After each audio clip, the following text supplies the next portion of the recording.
With that, ladies and gentlemen, we now move into very detailed technical communications with our technical session, the first panel discussion of the day as we begin. And the topic which we have is space startups connecting to international markets with emerging business models.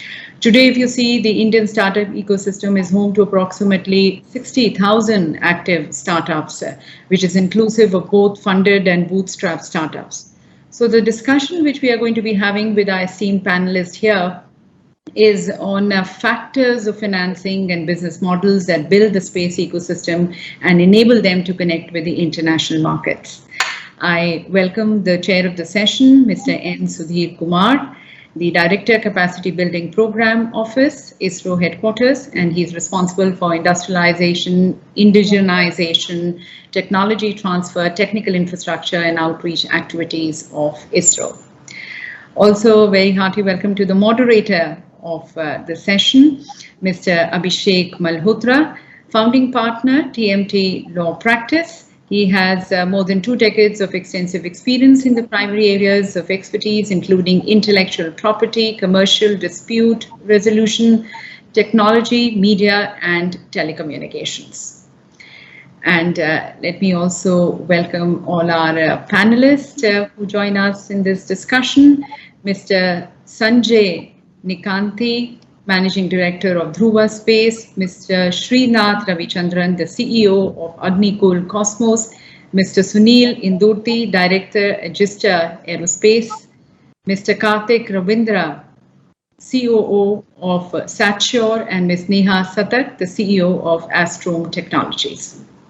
So welcome to everyone on board, and with that, we are good to begin with our discussions, and I would like to hand over to the chair of the session for his opening remarks and then the further proceedings of the session. Thank you.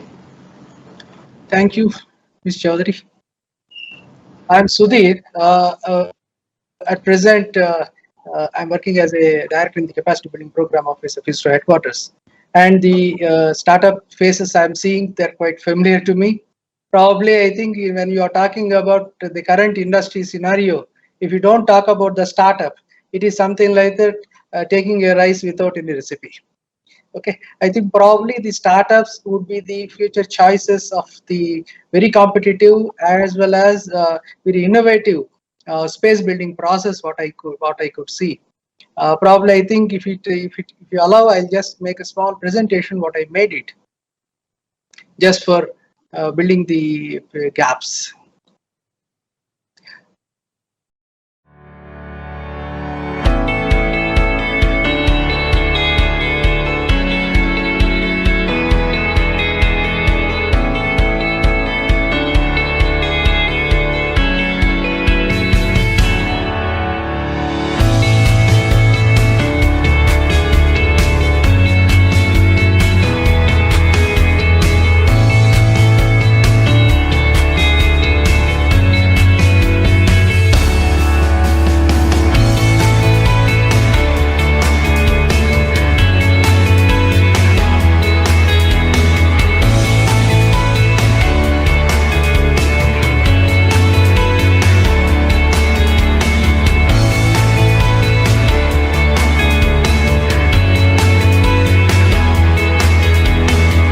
The startup program started way back into 2016 by Honorable Prime Minister of India, Narendra Modi sir. Then, of course, some of the startup criteria are very noted to the many of the people. For the other people who are presenting offline, this could be a 1-second snapshot view, which has got 10 years of less than 10 years of experience, 100 lakh crores turnover, which are involved in the innovative business. This innovative has to be underlined by the people who are the entrepreneurs, who are upcoming entrepreneurs. But already started, told by Mrs. Chaudhary that is the 3rd largest startup ecosystem in the world, India, with a growth rate of 12 to 15%. Already 2018, it is 50,000 startups are there, but in other fields, over 1,300 startups in 2019. Some of the statistics will roll on. But I came across a very nice report, NASCA, most of you would have gone through, which talks about the statistics of the startups, where you see that the distribution of the startups are more in enterprise, health, fintech, HR, retail tech, SCM, logistics, automotive. But when you see the deep tech, still this is very virgin field. And if we see in the deep tech also, artificial intelligence, machine learning, IoT, big data management, blockchain, these are all the areas which are basically covered by the nascent startups, virgin startups. But there is an abundant scope for growth, especially when you see the space, because space has got abundant data, which will touch upon each and every area of the common interest. Nowadays, startups picking up the space. Why? Because there is a Make in India campaign which will attract the Indian-born startups. New startup hubs are getting generated every day to day. Digital infrastructure is becoming very healthy and it is increasing day by day. Government reforms and enabling the user facilities. This will help the startups to make use of the opportunities. And government seed funding and encouragement to incubators. This is outlet started from this year onwards, which will be very handy for the startups. Of course, globalization policies, in case if some of the startups have got some counterparts in abroad and they can start the FDIs. And when I just came across this particular slide, which is very relevant, is if I just want to spend some time on this one, improving the infrastructure support. And NASCOM has taken the ISRO as one of the example in this one. Now ISRO, after the reforms, it has thrown open the doors for the startups and MSMEs to make use of the facilities. This is very rarest to the rarest, that is an opportunity which So government the slides are not moving. The Not slides moving? no. Is it Now, okay now? yeah, now it is. Okay, fine. So, and you are able to see, sir, movement or not there right now. The space part of encouragement program, which we started in ISRO with an objective of indigenization, building competition in the niche areas, entrepreneurship and global competency is on right now. And the focus of the space startups is for the disruptive and advanced technologies, services, innovative practices, affordable application to reach all the corners of the society, with the targeted segment as the business, small business concerns and startups. Are you able to see my change in the slides or not? It's occasionally updating, sir. Now it's updating. It was not updating for a while, but now it's on slide 9. The key factors you are able to see. The key factor, never mind, because these are all many of the people know, because the wording itself will make sense. The key factors, especially in the space startups of late in the last 2 to 3 years, I have been closely observing the mentoring and handholding support, because space is a very niche area and very highly technical oriented area. Even though the enthusiastic startups comes up with ideas and innovations, they require very intricate, intimate knowledge about the space systems. And this particular mentorship and handholding is very important, not only in space sector, but other areas also. They require, especially in the deep tech, let us say, areas, the mentoring and handholding is very, very important. Then all the startups may not be self-sufficient in terms of funding. The seed funding opportunities given by India and departments and incentives, they are very, very important. Right now, this is available. Only thing is, it has to grow so that many more startups can emerge from the colleges. The incubation and investment, this area, particular thing, I am seeing lot of uncertainty. Why? Because this particular incubators, business incubators, they also require fund for managing the incubation centers. But of late, some of the startups, when they are not getting the seed funding and when they have to depend on their self finance, the incubation support is becoming one bottleneck which requires a focus. So at this point of time, I just want to dwell and propose a new model, whatever the agencies or associations that they are coming to bridge the gap. Nowadays, because of pandemic or because of reforms or because of globalization, many of the industries, they have started opening up new facilities. Fairly, I personally know that many of the industries have got the facilities underloaded. Why don't view the major industries? Because it is like a satellite companies. The startups are also like seeds, small baby companies. Baby companies have to be supported by parent companies in one way or other. Any of business incubators also has got an investment model or revenue model, like taking a stake in the ultimately in the final investment after the successful startup program is completed. Startup has completed this program. Similar kind of things can be adopted for the industries also. But when I had personal interaction with the industries, they also showed some interest. Why can't our facilities can be thrown open to the startups as an incubation centers? Even though per se the incubation center will not get qualified, but incubation definitely will get qualified. Whether it is a government organization, private corporate, or private, let us say, big companies, they definitely should look for such kind of offering such kind of facilities to startups, so that one way it is giving the support to the startups, baby companies, and second, you can also be competitive, because when startups are bringing the competitiveness into the industry, definitely the industry per se, the product per se will be more competitive. So I urge SIA to just spend some time and some resources on this concept. Whether it works out or not can be seen. But again, the same thing when it comes to the support, infrastructure support, procurement support, institutional support is required. If some organizations can give them assurance to buy back, so they will have initial stabilization, initial, let us say, sustenance, so that once they pick up during the initial days, after that they can find their own markets and grow upon.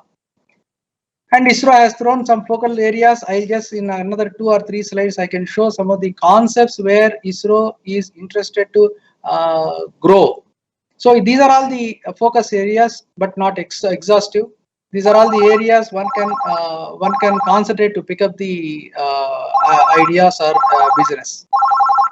Again, the current startups is more than, to our knowledge, more than 30 to 35 startups are engaged in all these things. We have been in touch with them. We are also encouraging them, encouraging the new startups to come out of the colleges. I had initial discussion with last week with the SpaceFed, which is a very enthusiastic and energetic association to encourage new startups from the colleges. ISRO has also been in touch with several academia to encourage entrepreneurs as soon as they come out of the college. Of course, the government programs are there. Recently, we have launched Atmanirbhar Bharat, where 6 to 7 new startups were recommended for seed funding up to a maximum of 50 lakhs rupees. And Startup India scheme is now open. It is up to the startups to make use of this program. And incidentally, I have come across in the same NASSCOM report, some say local government bodies have initiated these particular support programs, enablers, like in Trivandrum, they have started a space tech park. Similarly, Jaipur, Chandigarh, Ahmedabad. I request all these new entrepreneurs or startups to make use of these facilities, to initiate discussion with them and get into the ecosystem. Of course, ISRO had a very wide range of academia collaboration. Basically, this academia collaboration, when you start inculcating the innovation and research culture, these students who are nurtured in the academia, they come out and ultimately become the entrepreneurs. That is the idea behind tying up with the academia institutions.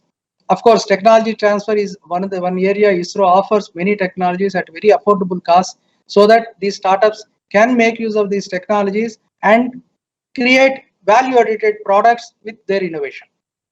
And indigenization is a very important activity which is just suited for startups, because most of the things they are converting the packages in the electronics, whether it is electronics or materials.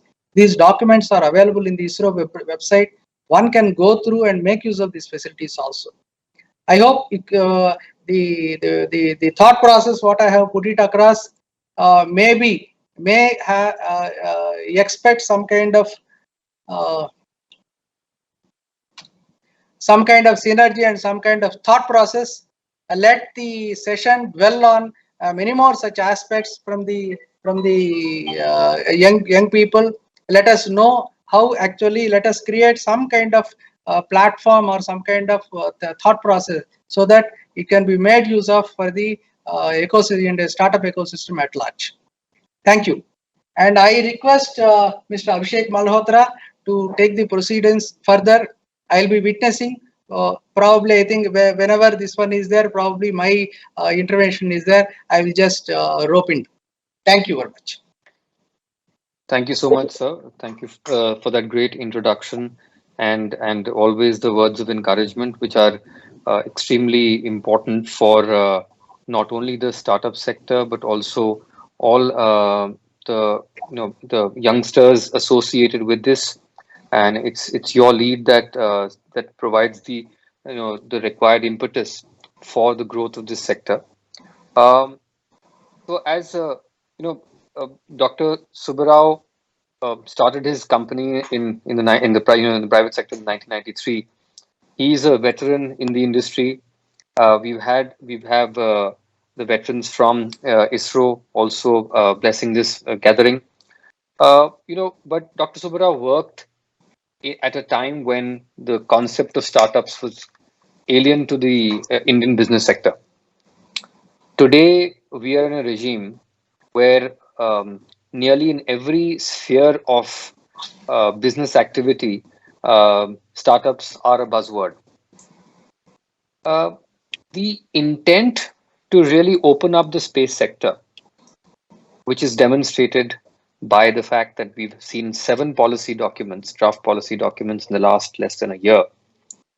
It's clearly, it's clear from the announcements made by the finance minister in May last year and the follow-up with these draft policy documents that it creates the fertile ground for the startups who have been in this domain for the last 5 to 6 years or even more, and who have decided to follow their passion and convert that into not just a dream, but actually a reality.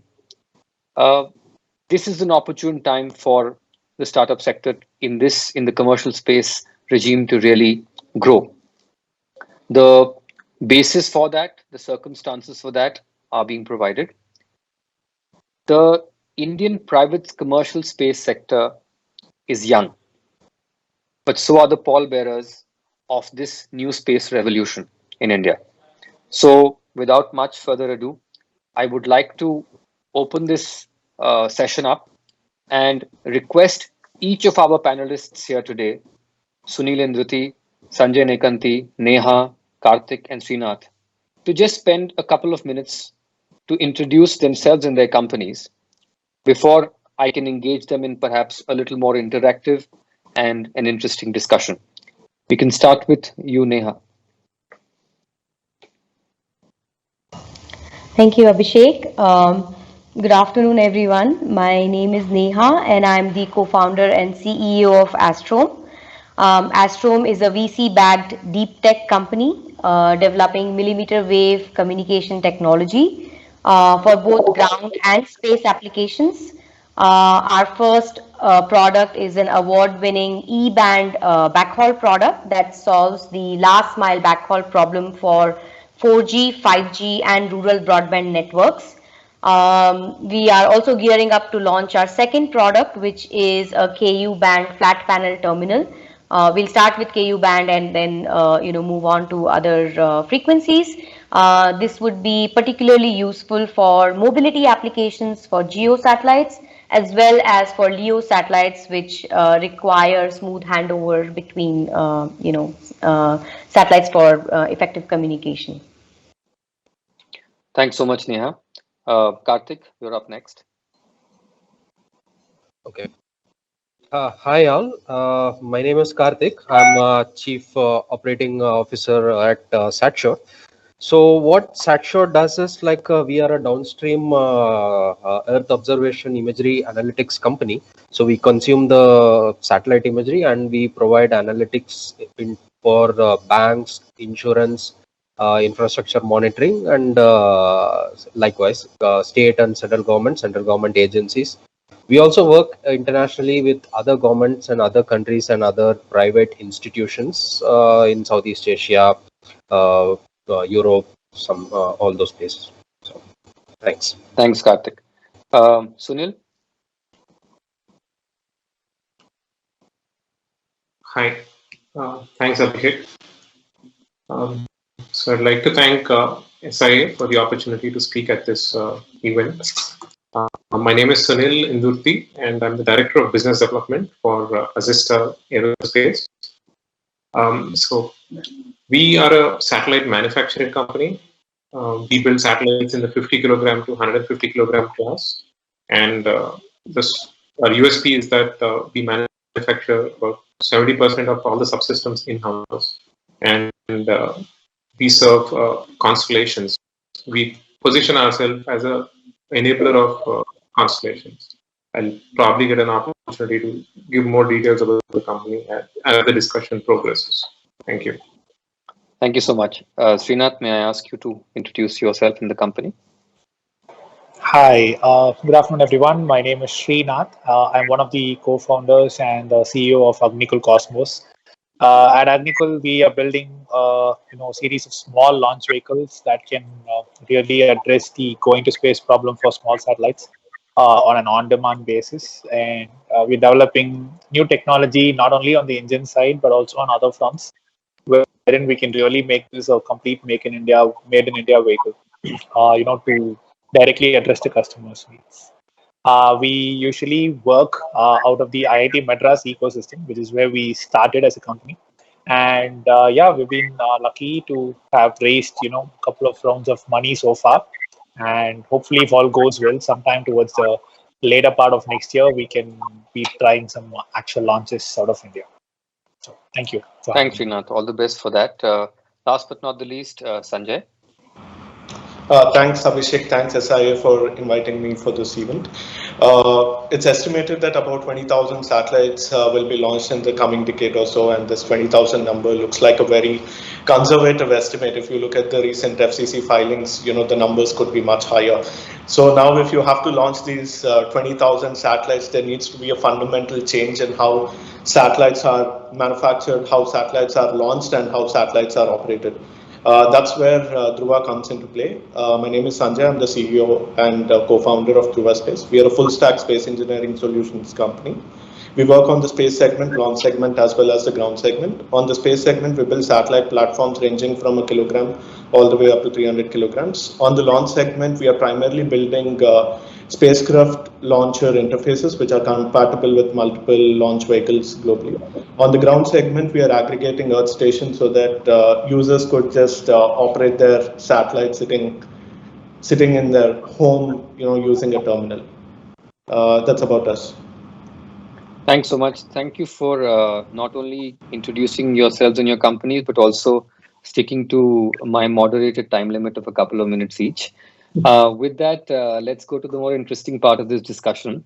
Sunil, I had a question for you. The topic for today's session is startups connecting to the international market with emerging business model. So if I am to ask you, what exactly is your business model? Could you please talk us through that and let us know, the emerging part of it? How does that work in this interesting and extremely challenging sector? Yeah, sure. So, as I said, we see ourselves, we position ourselves as a satellite design and manufacturing company, and we see that we are an enabler of constellations. So, for example, there are companies such as SpaceX and Amazon that can afford to set up their own manufacturing and assembly lines owing to their huge in-house demand and appetites of their billionaire founders. These are the exceptions, right? But there are a number of satellite operators and service providers who don't necessarily have the expertise required to manufacture satellites, and they might not even want to dilute their focus, right? So to establish heritage for space qualified systems and subsystems is a very time-consuming and expensive affair, and not everybody has the technical capability, funds, or the time to do it, in concurrence with their core activity. Let's say, of providing services with a specific payload or building a payload. So this is where we come in. We work as partners with these companies, and we enable to achieve their goals. Low Earth orbit satellites have enabled, or they do enable, a huge number of industries, right, with very path-breaking business models. But these companies that are coming from various other industries, they don't necessarily understand, or they're not very well positioned to make the best choices for their space assets. So most often what we do is we work closely with our partner companies to understand their requirements. We help them build a business case and then develop and manufacture the satellites for them. So basically at our facility in Ahmedabad, which is around 50,000 square feet in area, and we have all the environmental test facilities under a single roof. So basically all the satellites, manufacturing, AIT, everything is done in a single facility. So what we are trying to do is basically address the mass manufacturing problem by vertically integrating ourselves. And currently, I would say we manufacture about 70% of all the subsystems in-house. And by end of next year, we would be manufacturing all the subsystems except for propulsion. So this helps us customize solutions for a wide array of customer requirements, and while we maintain great control over quality and timelines. So yeah, I mean, this I would say so in a single line, I would say, we are basically a solution provider, for constellations. Sure, I think that's instructive. So moving on to Sanjay, the business models perhaps generically that are available in the startup domain in India clearly are emerging. They're unique. Sunil just talked us through his company's business model. When you are approaching, because at the end of the day, a startup, for it to work, you need investors, you need to have some sort of fuel to take you, pardon me for using that particular word, but you need fuel to take you through the motions and perhaps even launch the satellite. So what do you sell as your USP when you're approaching an investor? Right. So I think in general, there are some key points that investors are always looking across. I think I would have interacted with about 150 investors so far. So, I'll just try to recollect some of these questions and then highlight upon what we talk about Dhruva Space when we speak with them. Sir, exactly. PSG or PCB also the same points were done. And when LPSC also came with the same proposal, some optimization was suggested and they have also done the optimization. But characterization part, because the other industries, they may not be interested for our characterization part, I think we should have a facility exclusively, which ultimately when it will fulfill the results, definitely the outside R&D can be taken up. But these facilities Sudhir sir, if you can put yourself on mute, sir. Yes, sir. Thank you. Go on, Sanjay. Yeah, so some key points is, is there a technology as a differentiator? Can this company become a leader in the domain? Does the company really have a stellar team to execute? And, what is the scalability in the long run? And, do you think the company can do an exponential shareholder value growth over a larger period of time? What is the policy talking about? And last but not the least, everybody wants to understand if the startup that they're investing would it become a unicorn. So let's talk about technology as a differentiator. I think when we talk about Dhruva Space, we're already talking about strong IP at different systems or subsystems that we have developed. We are already executing some very interesting contracts, like we're building space-grade solar panels. We're probably one of the very few companies around the world who has capabilities to build space-grade solar panels. So from a technology as a differentiator standpoint, we already have those mixes that we mentioned to investors. With respect to showcasing as a leader in the domain, I think, as I mentioned, our core is we want to be a full stack player, wherein we build the satellite for the customer, we are able to launch the satellite and give them the keys to operate it. So these are some early blocks that we are currently building, and the recognition from Government of India by virtue of Startup India awards, etc., have been super helpful in showcasing our capabilities or being recognized by the key stakeholders in the ecosystem. Now, with respect to do we have a stellar team to execute? I think we we have a mix of engineers who are electrical engineers, but also space engineers. But the most important part is we work with a lot of former ISRO scientists who have decades of experience, bringing in that capabilities to execute things. So this builds that confidence with investors. I think one of the very important aspects which investors would like to understand is how does the scalability look like in the long run. So today we are mostly doing B2G, business to government contracts, but do we have a B2B play, B2G play, and a B2C play? So I think from a satellite manufacturer, we could always transition towards a satellite enabled service in the future, so that scalability is showcased. And then, in terms of increasing shareholder value, in terms of investment made, when there is the steady growth year on year, there's always a multiple which the investor gets in terms of return. And there are also exit options that are provided. So that makes it very interesting, for investors to look at. And in general, I think regarding the policy, investors are very keen to understand whether the upcoming policy is a barrier or an enabler. And I think over the last few years, the steps that have been taken by ISRO and other key stakeholders have been very, very helpful, like, in terms of having grants, etc. So that's also providing an impetus for investors to look at deep tech companies or space companies. But I think there's still room for improvement, or things can get better in the long run. And last but not the least, trying to understand, will the company really become a unicorn? I think that's one of the common questions which everybody asks, and that is where I give this example. So SpaceX started building the reusable launch vehicle, but the largest contract that they won was for building the crew capsule taking astronauts to the space station. That was not what they started with, but that was what they built over a course of time. So I think that scalability needs to be shown to the investor, and the investor needs to understand how the business can reach to the masses in the long run. And these are some of the things that we provide, and we've been fairly successful, I would say. Thanks, Tan.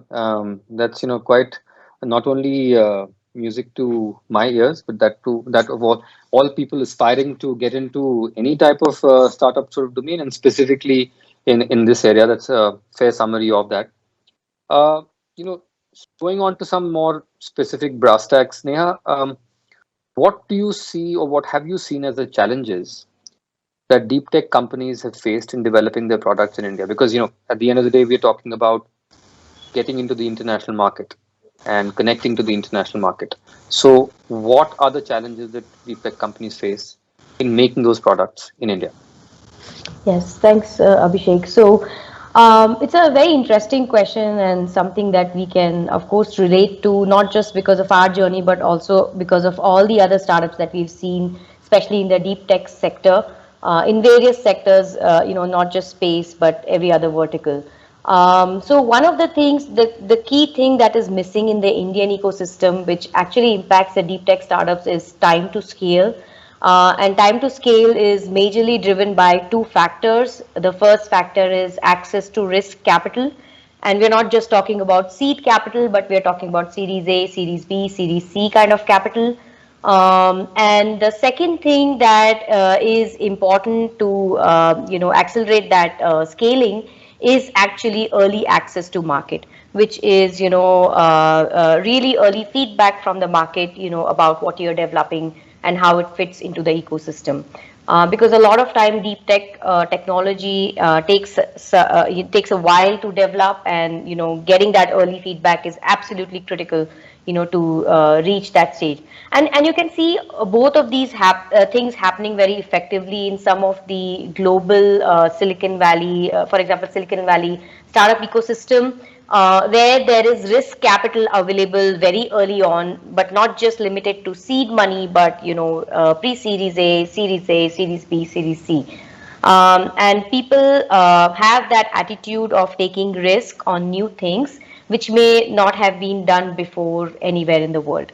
So that's kind of, what is missing, because of which I think deep tech startups in India do not scale at the rate that they scale, let's say in Silicon Valley. The second thing that, can change is what I mentioned about the early market, feedback and access. And that is primarily, that can be driven by government, as well as big companies, having that attitude of buying from startups and engaging with startups at an early stage. And that's really very, very important, that I think is missing, or if it's there, it's really slow. The process of getting feedback from big companies, from the government, is very slow. So I think these two things probably are the biggest challenge that a deep tech startup in India faces, and that makes it sort of really slow to scale up as compared to its global counterparts. And as you know, in business, time to market is everything. So that's kind of what I would say.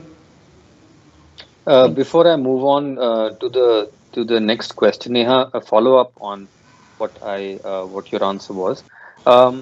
Is the intellectual property regime, the protection available, and the manner in which tech transfer and IP sort of rights interface and work in India, is that also one of the factors that is faced in the form of a challenge, or do you consider it to be more in terms of an opportunity and something that can be worked on?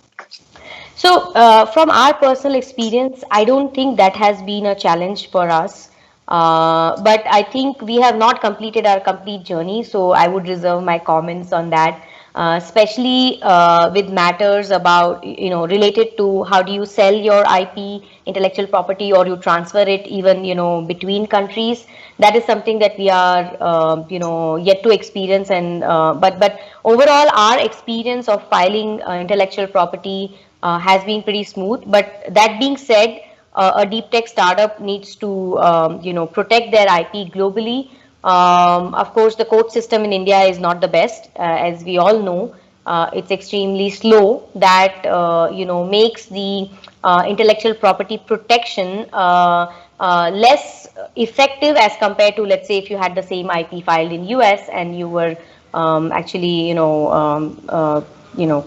protecting it there in the US. So I think those are things that should be, I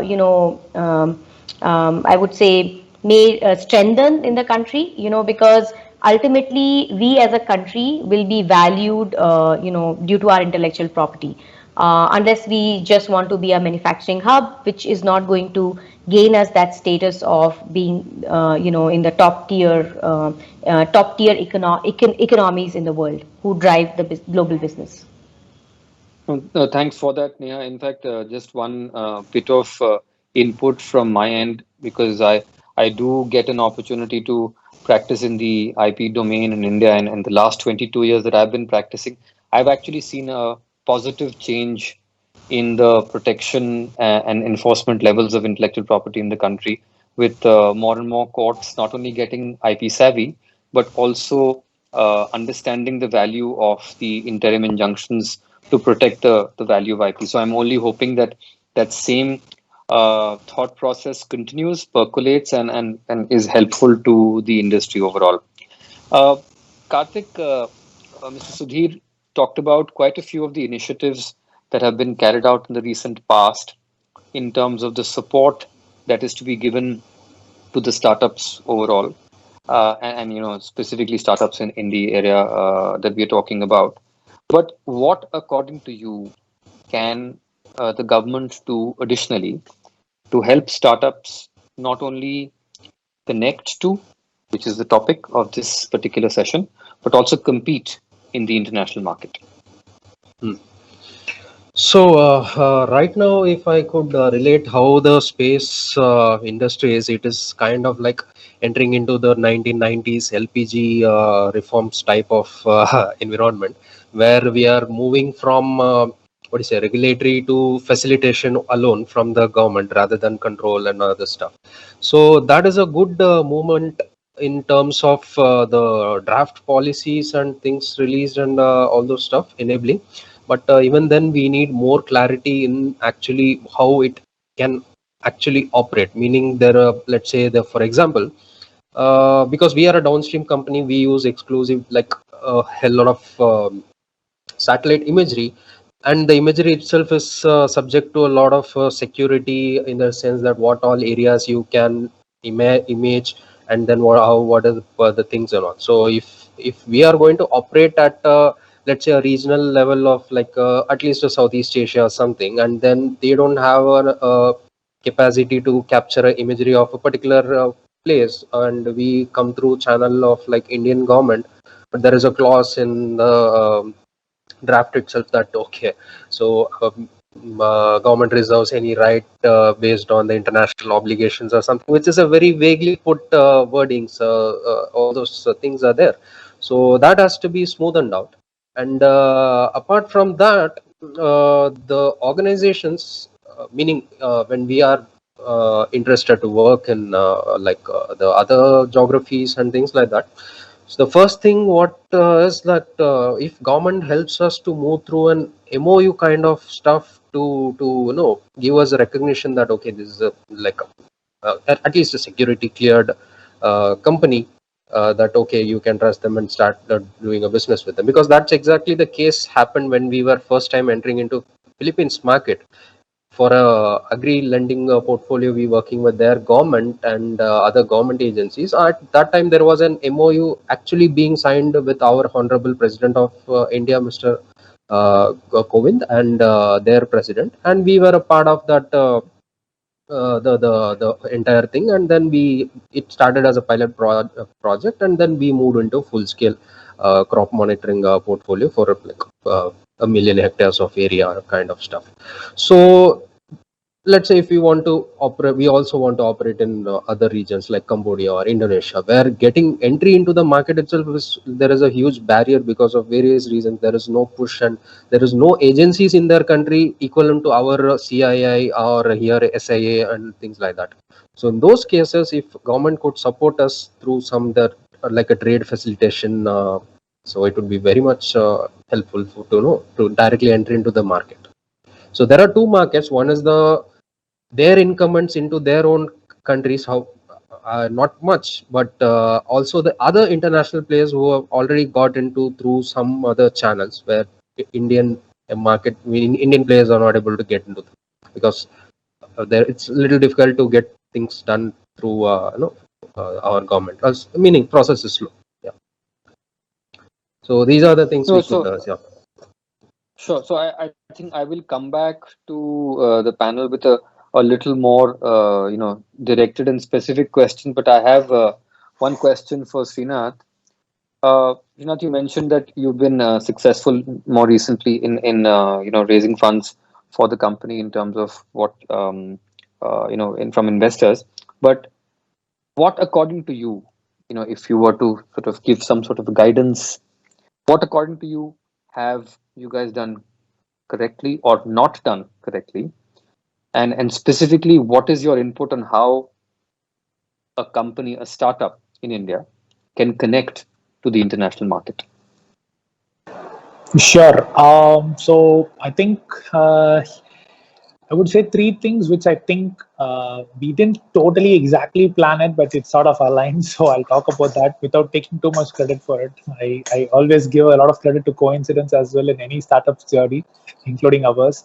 The first thing was finding the right academic partner, right? I mean, it started off by cold calling a bunch of professors, and it so happened that someone at IIT Madras, Professor Satya Chakravarti, was interested, and that definitely gave us at least a platform to be taken seriously, because otherwise me and my other co-founder Moin, we are not exactly from a rocket background, right? And sometimes that is needed to at least convince investors that you are doing something the right direction. The second thing that was going well is I think we were able to break down the product realization roadmap into I mean, some level of meaningful prototypes that there is always some output to show, because the final output always, particularly with space tech, there's so much qualification out there, and the actual final product that will be flying is always quite, down the line. But if you end up directly targeting that, then that becomes a little messy. And I think we were able to break it down in the right possible, possible milestones, and actually show output to people. So investors who we initially met, or customers who we initially met, who didn't really buy into what we were saying, slowly started to see some progress, and that kind of built over time. So I think that helped us definitely. And then the one thing that helped, I think, almost all space tech startups in India was this whole in-space thing that happened. And that's what I think definitely, you take every bit of ammunition that you can get to pitch when you go for the next round of fundraising. And that happened because in-space was announced. And then we also again got lucky and became the first company in the country to sign with, an agreement with them. And so all of those things slowly started to build momentum. And then after all this, I think the fundamental thing is product started to work, right? Like we did our engine firing, the team did extraordinary amount of work in actually making that happen. So one thing led to the other, and we used each thing to, push the other variable a little, and that's how the round came together, and that's how everything that we've been able to accomplish so far was possible. So I think we are just trying to ourselves learn from, what did we actually carefully measure and do, and what sort of happened by chance, and if we can also learn from that and replicate it again, so that we can continue with our Series B. And there is definitely, more to be done in terms of building our vehicle, in terms of sprint day, in terms of actually making a production line out of it, and so on. So that is, I would say, 2-3 things that other startups can follow as well, particularly when it comes to building space tech hardware. Find the right academic partner, break it down into smaller milestones, and keep showing progress, hardware progress, which will automatically start building faith both in customers and in investors. Great, thanks. The one aspect of this session which I think deliberately I've kept for the end, and it's an open question which I'd like everyone's comments on.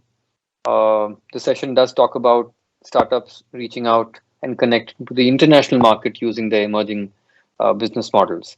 Now, when it comes to the international market, is there some specific, let's say, strategy or an ask that you have? Strategy is something that you may be possibly implementing or needing to implement, and a specific ask that you have. Karthik mentioned that the ask from SatSure's point of view would be that there should be a greater government facilitation when you're outreaching, making an outreach to other countries.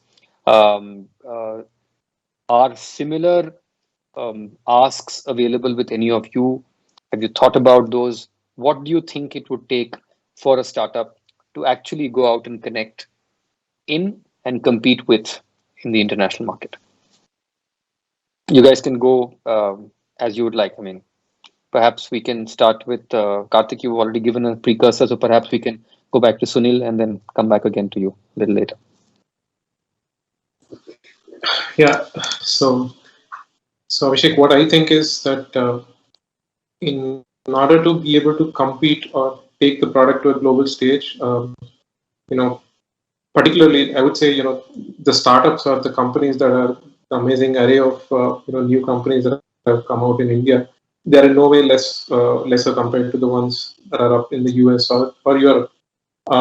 What is only required, I think, from the government's standpoint is an equal platform in terms of a very fair platform in terms of policies, right? I mean, if they are made very clear, what is the government stand on, let's say, on frequency allocation or for launch, right? If it is laid out very clearly, I mean, I'm sure we have been working, as you already mentioned, for the past 1 year. So many drafts have been circulated. We are making progress. The sooner we lay out something openly that okay, this is how the space industry is going to function, the better it is for the industry. I mean, and the players, because it is all about when we work with investors or when we work with potential customers, they are all concerned about the lack of clarity sometimes. everybody seeks to move away from uncertainty as much as possible. So yeah, I mean, my request would be to come up with a set of laws that would enable us to start working. I'm sure this is a process that keeps evolving. I mean, the set of laws that govern space in India will keep evolving, and that's a work in progress. But we should start somewhere and start soon. Yeah. Thanks, Sunil. Sorry, Sanjay, you raised your hand. Something else you need to contribute? Yeah, recently government of Oman had come up with a tender for building a large geostationary satellite for them. I think we're probably maybe very few companies in the world who had actually went ahead and bought this tender. Now the order value could be anywhere between 150 to 300 million dollars. So I think some of these conversations, when it happens with the support of the government, could be super helpful. Wherein this, a true partnership which the government has been looking for, right? Wherein industry government partnership to serve the needs of to serve the global needs, etc. Right. So here we could look at industry and ISRO collaboration to meet some of these requirements. So this is just one example that I could think of. In addition to this, I think sometimes we get a lot of inquiries from a lot of companies from around the world, and it might be very difficult for us to ascertain whether whether that company exists, it doesn't exist, are we allowed to do business with them, not do business with them, etc. So I think a one-stop facilitation which would enable us to navigate through these roadblocks would be super helpful. Great. Perhaps if the opportunity presents itself and there is enough traction around it, maybe SIA could be that facilitator, acting as an interface between industry and government to be to enable some sort of a one-stop solution to be provided to the industry and specifically the startups. One of the aspects that I'm bringing in a little bit of a modification to my question earlier. When you are looking at competing in the international market, because of the fact that there are the WTO and trade agreements in place between countries, and even though it's a principle that's much older than the WTO and it's time tested, there is this principle of international reciprocity. So very often one gets to hear that, at least in the international fora, that look, if in India the policy requires or demands that it will be concentrated towards developing the infrastructure only locally, only for Indian companies, and thereby axiomatically perhaps exclude foreign companies, then how do we allow, or we're not going to allow, Indian companies to that extent to come and compete in the international market? Is that a concern? And if so, some thoughts about it as to how we can sort of kind of work together and collaboratively and try and resolve that. Neha, why don't you go on that? Yeah, actually, I think government plays a very important role in terms of telling the world, what they are promoting and what the industry is capable of. So I definitely think that, especially, in terms of our image as a country, it can improve quite drastically because we are not known as a country of innovators. I mean, to be very frank, we go abroad and innovate, of course, that we do. But and the reason for that is because the ecosystem is not geared towards accepting innovation and new things, And so that is something that can only come when the message is going top down. Not just internally, but also externally, to external stakeholders that look at us as innovators, And I think that's something that we need to do. I'm not sure if I'm answering your question directly, but from my point of view, I think that is something that we need to change as a country, in terms of our image in the world. And the second thing is that we need to take more pride, on what we do. And at the same time, we also have to not take pride on things which are, I don't know. I mean, we have to be careful. We have to be careful as a society whom we, what we take pride in, because otherwise it can also give the wrong message that okay, we are really not valuing what we should value. I know that was very vague, but No. I understand. I think the message is well received. Sunil, before you add to that, I'm just taking a point from what you had initially mentioned, and I'm inviting a comment from you on that. You mentioned that not only from an investor's point of view, but from a stakeholder's point of view, from a continuity and longevity point of view, the one aspect that needs a greater amount of perhaps thrashing out is clarity in the regulatory domain, clarity in what the policy dictates, and perhaps, if I can, say this as an extension of that clarity, is the need perhaps for a commercial space legislation which sets out very clearly the rights and liabilities of parties. So just that one point before you comment on what you wanted to say.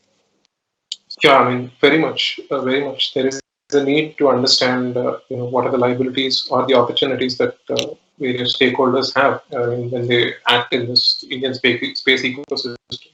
So, yeah, I'd say yes. Yeah, there is a need. So, but you also wanted to say something before I interrupt. Yeah. So, I mean, the question of being protectionist, right? About not really being very welcome to foreign players and how that would affect the Indian companies going out into the global markets. I have a slightly different point of view. Like, I wouldn't be too concerned. Traditionally, we have been a little protectionist, right? I mean, India as a nation for the past 30 years, though we have opened up slowly across various sectors. But I think, I mean, we are generally a nation that has been very progressive. I mean, let me take the example of China. Okay, you know how difficult it is to do business in China, right? For even the biggest companies in the world, let's say the Googles or the Microsofts, and you see Chinese companies getting out into Europe or US, and then Tencent or Baidu or Alibaba, or for that matter, numerous other Chinese companies that we don't even know about. In the past 10 years, they have been very slowly but surely increasing their share of global revenue significantly. Okay. So what that tells is that China is a threat to the world. Everybody acknowledges that. But still, Chinese companies do get out into the world and they make their mark, they make their revenues. And they're very smart. So as a private player, you've got to find your ways. And I'm sure India is definitely a much, is very well. I mean, the outlook towards India is extremely, extremely good when you compare it with China, right among the Western players, or for that matter, any other country in the world. So I would say, we shouldn't be too concerned about it. No, great. I think just to sum up our discussion, startups in India in the commercial space sector have emerging and interesting business models. Some of those business models have been tested by investors and given the right ticks in the right boxes. The current level of policy and regulatory regime has been supportive to a large extent. However, there is perhaps need for a greater clarity and maybe even a commercial space law, which gives a greater impetus for not only the industry to grow, but also the ecosystem overall to benefit therefrom. I think with that, thank you very much for the panelists. Thank you so much, Sudhir sir, for joining us and chairing this session. It's been really wonderful having all of you here. And thanks a lot once again. Over to you, Vimi. Thank you. Thank you. Yeah, thank you. Before we close the session, if I can request Mr. Sudhir, if there are any closing remarks also you would like to give. for the session, and then Yes. No, very ably conducted. Thanks, Mr. Abhishek. I think quite younger, energetic guys. They're all successful startups.